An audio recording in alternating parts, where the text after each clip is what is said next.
My parents spent $15,000 on a luxury cruise for my brother and ignored my biggest achievement, so I walked away. But what happened next flipped everything.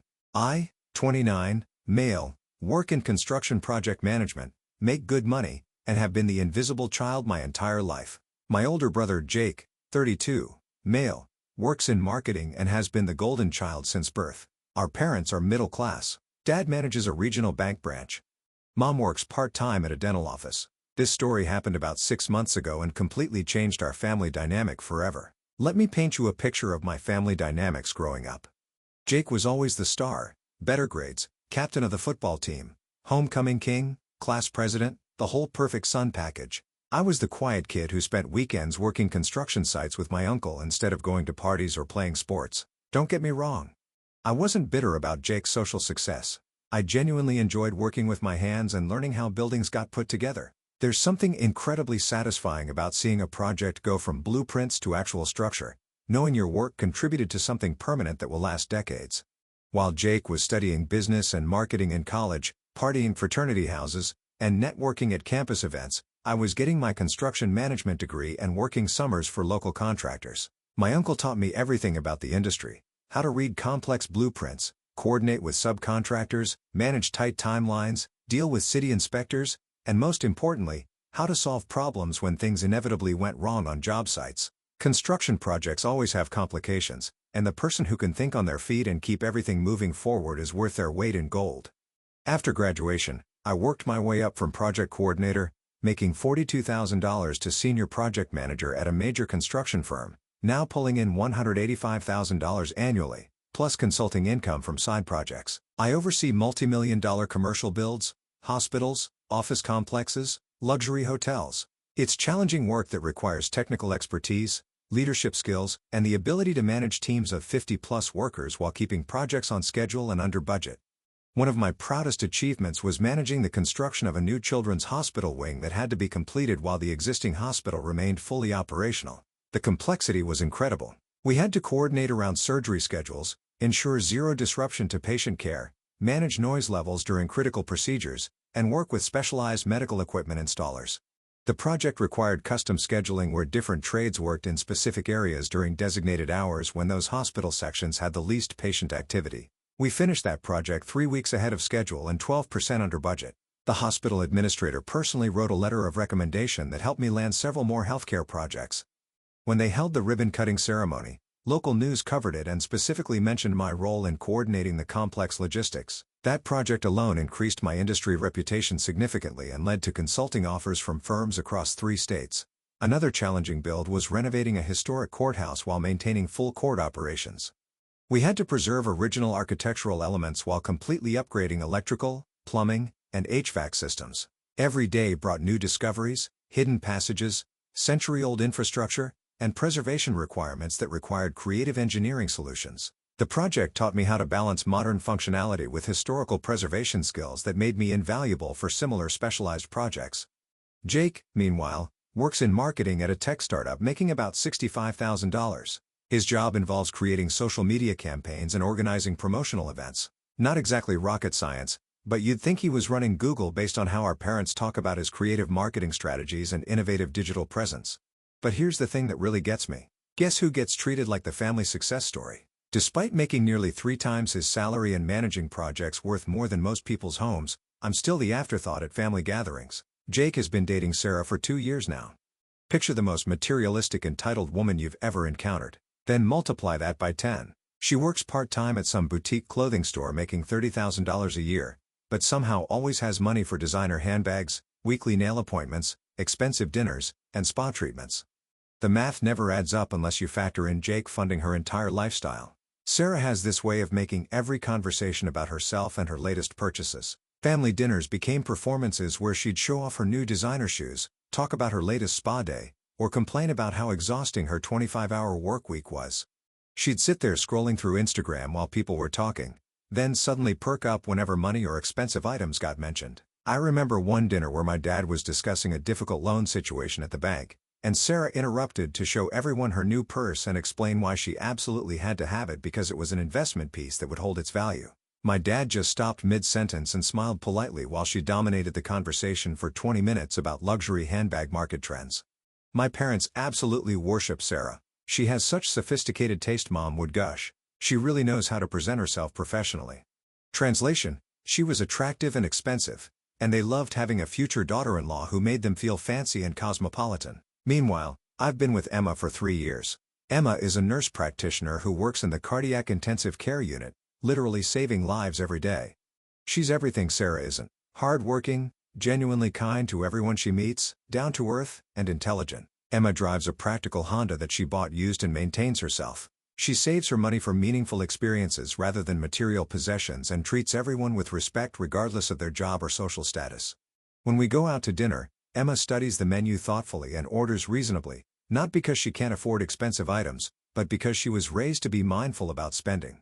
She always insists on paying her share or taking turns picking up the check. She thanks servers genuinely, tips appropriately, and asks thoughtful questions about the food preparation.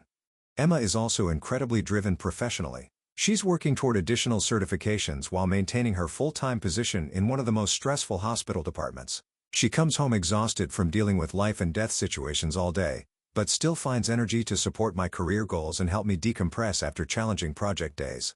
But my parents barely acknowledge Emma's existence. She could be sitting right there at family dinner, contributing thoughtfully to conversations about current events or sharing interesting stories from her work at the hospital, and they'd forget to include her in family photos. They never ask about her life-saving work in the ICU, her family background, her interests, or her professional achievements.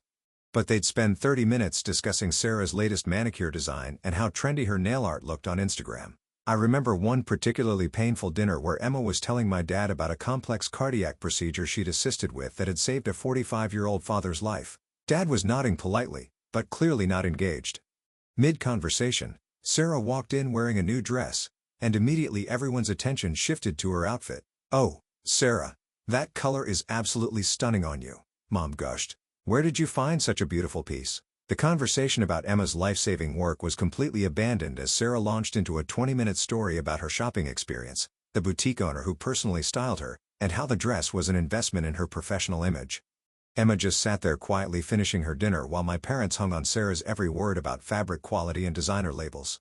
Another time, Emma mentioned she was considering pursuing additional certification that would allow her to work with pediatric cardiac patients. Before anyone could respond, Sarah announced she was thinking about starting a lifestyle blog and maybe becoming a social media influencer.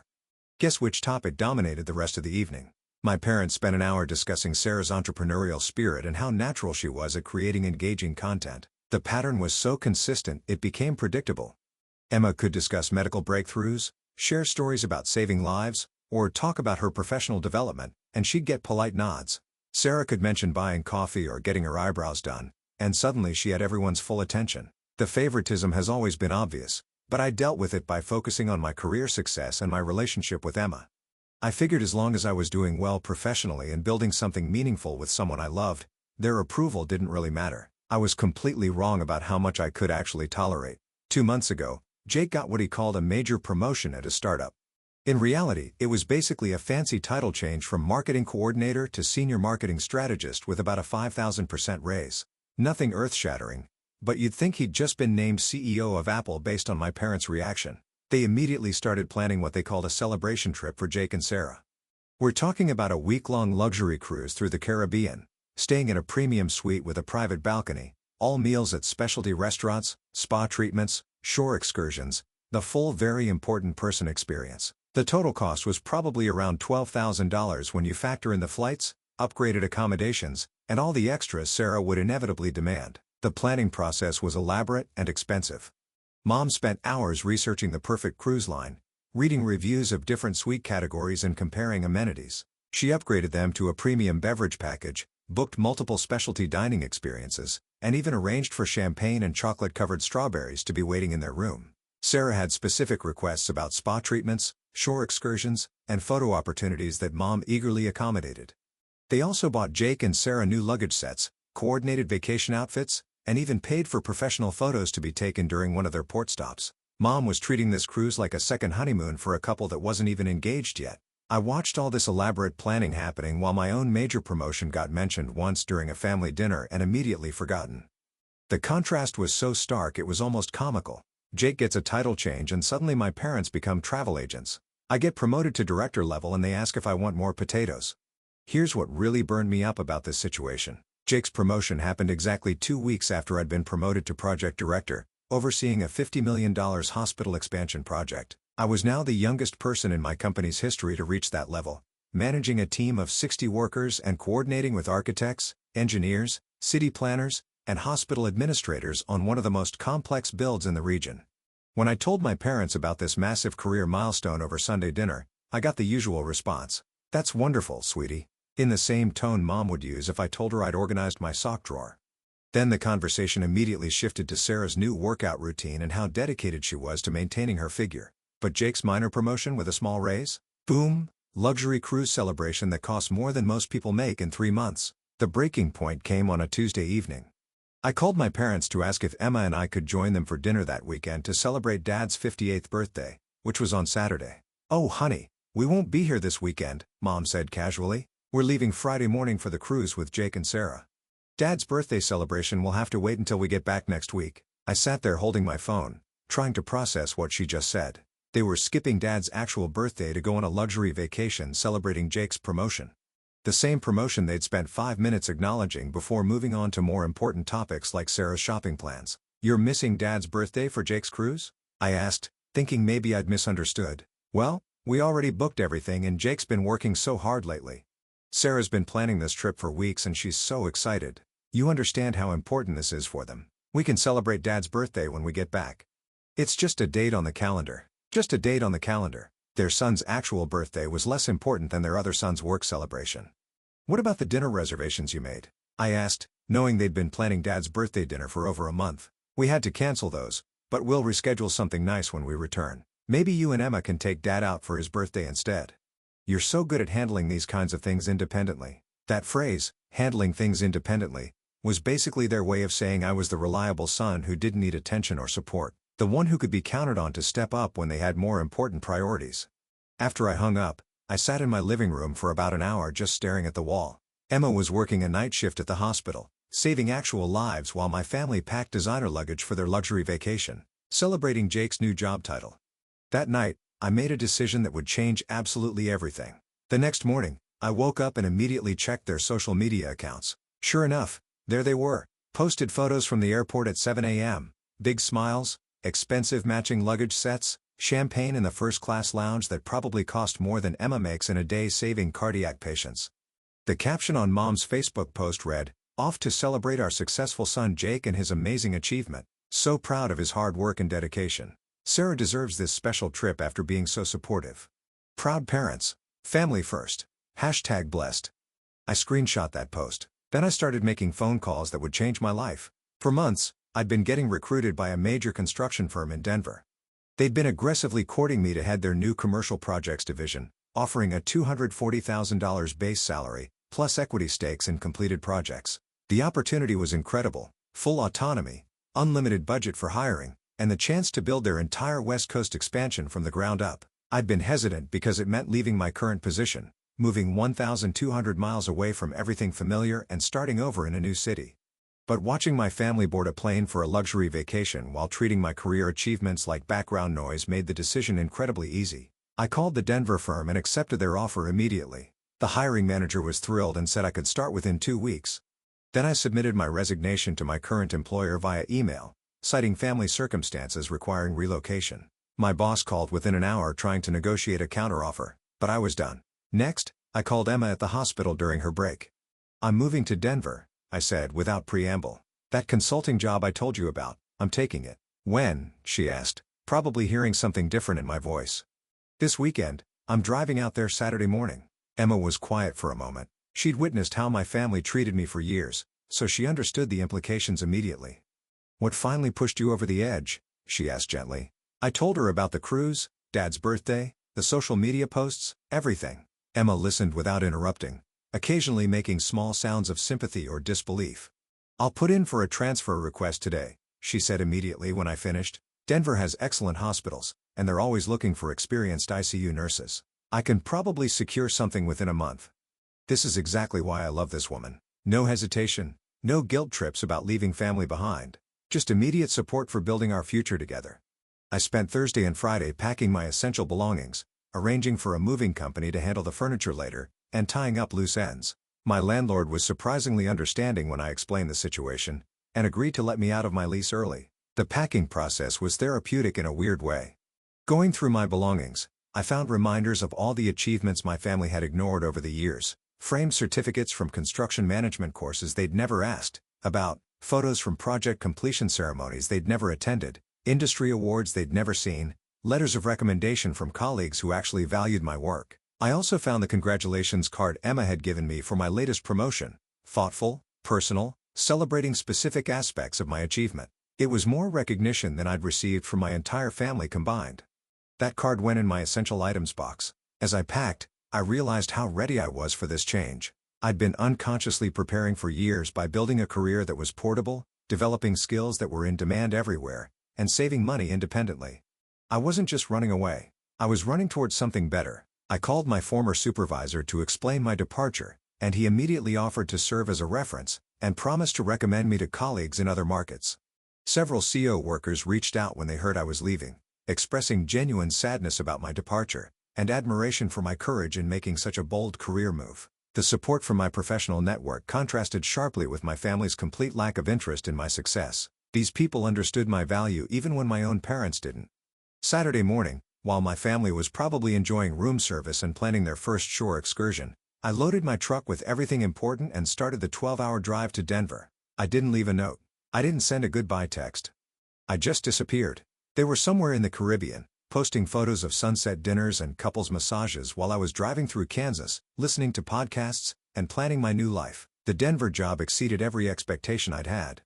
From day one, I was managing a team of 40 specialized workers across multiple major projects, a new airport terminal expansion, a luxury hotel and conference center complex, and a state-of-the-art medical research facility. The salary was exactly what they'd promised. Plus, I was getting equity stakes that would pay out handsomely when projects completed. My new boss gave me complete autonomy to hire additional staff, negotiate with subcontractors, and implement project management systems. Within the first week, I'd streamlined their entire workflow and identified cost savings that would increase project margins by 15%. They were so impressed, they fast-tracked my equity vesting schedule. Within 2 weeks, I'd found an incredible condo in downtown Denver with floor-to-ceiling windows overlooking the mountains. The place was modern, spacious, and exactly the kind of adult living space I'd always wanted. Within a month, Emma had secured a position at Denver General's cardiac unit and moved in with me. We were building something amazing together, both professionally and personally. Emma loved the new hospital and the collaborative environment in Denver's medical community. I was thriving in a role that challenged me while providing the resources and respect I'd never experienced at my previous company.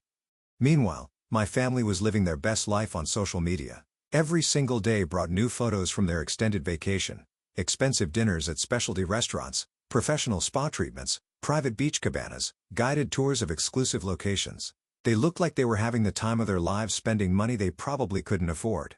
The cruise posts kept coming with captions like, "So blessed to celebrate our amazing son," and "Hard work deserves beautiful rewards," and "Sarah looks like a princess on this trip."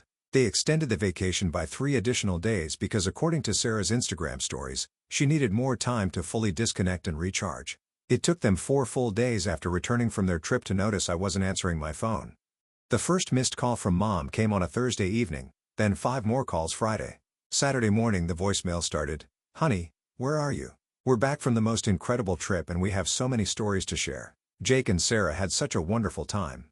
Call us back when you get this." I deleted the message without listening to the full thing. Sunday, "We've been trying to reach you all weekend.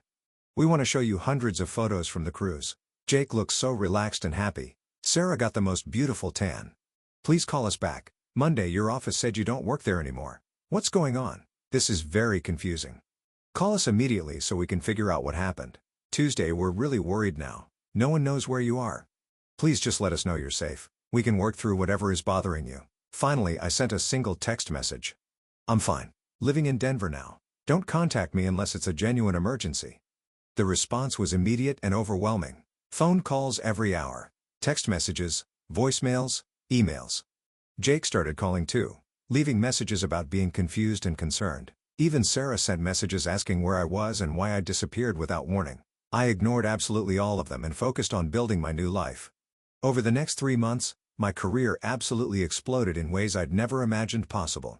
The company promoted me to Vice President of Operations with a salary bump to $280,000 plus substantial equity stakes in all major projects.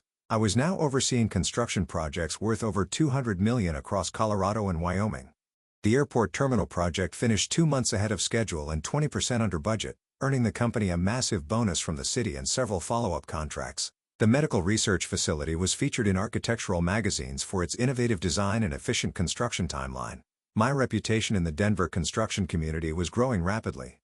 Emma and I bought a house in an exclusive neighborhood with incredible mountain views and hiking trail access. Nothing too flashy, but a beautiful 4-bedroom place where we could start a family and entertain the new friends we'd made in Denver. We got engaged with a custom ring I designed myself and paid for in cash, $8,000 without even thinking twice about the expense.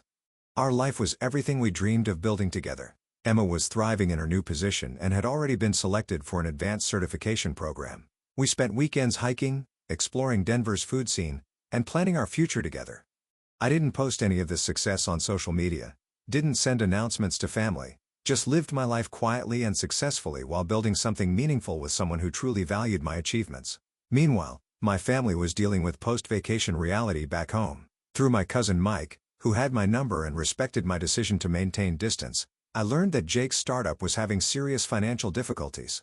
Turns out his promotion had come with equity instead of substantial cash increases, and the company was struggling to secure new investment rounds. The cruise vacation had been funded by my parents dipping deep into their retirement savings account. They'd spent nearly $15,000 total on that trip, including the extended days and all the expensive excursions Sarah had insisted on experiencing. Money they'd saved for decades, gone in 2 weeks of celebrating Jake's modest title change. Sarah was pressuring Jake to maintain the lifestyle she'd experienced during the cruise. She wanted regular expensive dinners, weekend spa retreats, designer shopping trips, and luxury hotel staycations. But Jake's actual financial situation couldn't support any of that on a long-term basis. My parents kept calling and leaving increasingly desperate voicemails. They tried reaching Emma's family, contacted my former employer for forwarding information, and even called my uncle asking if he knew where I was or why I'd left town. "We just want to know you're safe and happy," Mom said in one particularly emotional voicemail. "We don't understand why you left without saying goodbye. Please come home so we can work through whatever upset you." They genuinely couldn't comprehend why their luxury cruise celebration would bother me. After years of treating my achievements like background noise while celebrating Jake's every minor success, they were completely baffled by my disappearance. The disconnect was incredible. They'd literally chosen to skip Dad's birthday for Jake's vacation, then posted about it publicly on social media, and somehow couldn't understand why that might affect their other son. 3.5 months after I disappeared, I was reviewing architectural plans for a new casino resort project when my phone rang. Mom's name on the caller ID. I'd been ignoring their calls for weeks, but something made me answer this time. "Thank God you picked up," she said immediately, and I could hear crying in her voice. "We've been trying to reach you for months. What's the emergency?" I asked, keeping my tone neutral. "Jake and Sarah broke up last week," she said, sniffling. "She left him for some guy she met at a country club. Apparently, he's from old money trust fund situation. She just packed her stuff and moved in with him without any explanation." I waited for her to continue, not particularly surprised by this development. "But that's not why I'm calling," Mom continued. "Your father had a heart attack 2 weeks ago. That got my attention. Is he okay?" "He's stable now, but it was really scary. They had to do emergency surgery, and he's going to need ongoing treatment.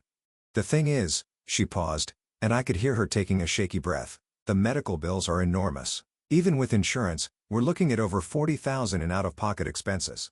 I could sense where this conversation was heading. "And we spent so much money on that cruise celebration that our savings are practically empty. We're already 3 months behind on the mortgage payments because we've been trying to cover Dad's medical expenses. The bank started foreclosure proceedings yesterday, and there it was, the real reason for the call. We need help," she continued, her voice breaking. "We're going to lose the house. Jake can't contribute anything because he's financially destroyed from trying to keep Sarah happy, and we don't have anyone else we can turn to. We've already talked to the bank about payment plans, but they won't work with us because we missed too many payments." I sat in my Denver office looking out at the mountain views, processing what she'd just told me. They'd blown their retirement savings on a luxury cruise, celebrating Jake while completely ignoring my career achievements. And now they were facing foreclosure because of their financial choices. "How much do you need total?" I asked. "About $60,000 to get current on everything and cover the immediate medical expenses. We've looked into loans, but our credit is damaged from the missed payments and medical debt. I'll think about it, I said. I'll call you back in a few days. Please don't disappear again, she begged. We can't lose you in the house too. We realize now that we made mistakes, but we need our family together during this difficult time. I hung up and sat there for a long time, staring at the construction plans on my desk. Emma found me in my office an hour later, still processing the conversation. What's wrong? She asked, sitting down across from my desk. I told her about the call, Dad's heart attack, the medical bills, the foreclosure threat, and the request for financial help. Emma listened without interrupting, her expression getting more incredulous as the story continued. Are you going to help them? She asked when I finished. Maybe, I said, but definitely not the way they expect. I waited exactly 1 week before calling my mother back, long enough for them to really sweat about losing their house, but not so long that foreclosure would become irreversible. During that week, I did extensive research into their situation. I looked up public records for their mortgage, researched their bank's foreclosure timeline, and even spoke with a real estate attorney about the legal process. I wanted to understand exactly how desperate their situation was before making any decisions. I also researched Dad's medical condition and treatment costs to verify that their financial crisis was legitimate. Through my connections in the construction industry, I found a contractor who could assess their house's current market value and renovation needs. I've thought about your request, I said when Mom answered on the first ring, and I'm willing to help you avoid foreclosure. I could hear her crying with relief. Oh, thank God. Thank you so much. We'll pay you back as soon as we can get back on our feet financially. I'm not finished, I interrupted. I'm willing to help, but this isn't a no-strings-attached bailout. I have specific conditions that must be met. The line went quiet except for her sniffling. First condition, Jake moves back into your house immediately and pays me $1,200 monthly rent market rate for a room in your neighborhood. No family discounts or exceptions. That seems reasonable, she said hesitantly. Second condition, you and Dad sell non-essential belongings to pay me back $15,000 of what I'm lending you. I'm thinking Dad's golf club membership and equipment, Mom's jewelry collection, that expensive china set you never use, and any other luxury items you can liquidate. We could probably do that. Third condition, you write Emma a formal handwritten letter of apology for how you've treated her over the past 3 years. A real apology acknowledging specific ways you've excluded her and ignored her contributions to our family. And you pay for her engagement ring as a wedding gift. $8,000. $8,000? Mom gasped. That's a lot of money. It's exactly what you spent extending your cruise vacation by 3 days, I said calmly. Emma deserves better than being ignored and excluded for 3 years while you celebrated Sarah's every manicure appointment. Okay, we can do that. Fourth condition, you make a public Facebook post explaining that you spent your retirement savings on a luxury cruise for Jake while ignoring my career achievements, apologizing for your obvious favoritism, and acknowledging that I've been successful without your support or recognition. The line went completely silent for almost a minute. That's really humiliating, she finally whispered. Not as humiliating as losing your house because you chose vacation photos over financial responsibility, I replied. Not as humiliating as having to explain to your neighbors why there's a foreclosure sign in your yard. These are my terms, all of them, or no deal. What if we can't agree to all the conditions? Then you figure out another way to avoid foreclosure. Maybe Sarah's new trust fund boyfriend can help. Maybe Jake can get a second job. Maybe you can downsize to an apartment you can actually afford, but you won't get a penny from me unless you meet every single condition. I let that sink in for a moment. I need your answer by Friday afternoon. All 4 conditions accepted completely, or no deal. Thursday evening, Jake called me directly. I could hear the desperation and exhaustion in his voice immediately. Please help them, he said without preamble. I know I screwed up. I know Sarah was using me, and I was too blind to see it, but Mom and Dad don't deserve to lose their house because of my stupid decisions. Actually, they do deserve it, I said calmly. They chose to spend retirement money on your cruise instead of keeping emergency savings. They chose to celebrate your minor promotion while ignoring my major career advancement. They chose Sarah's comfort over Emma's inclusion. These are consequences of their choices, but you're still willing to help under my conditions. Yes. Have they agreed to everything?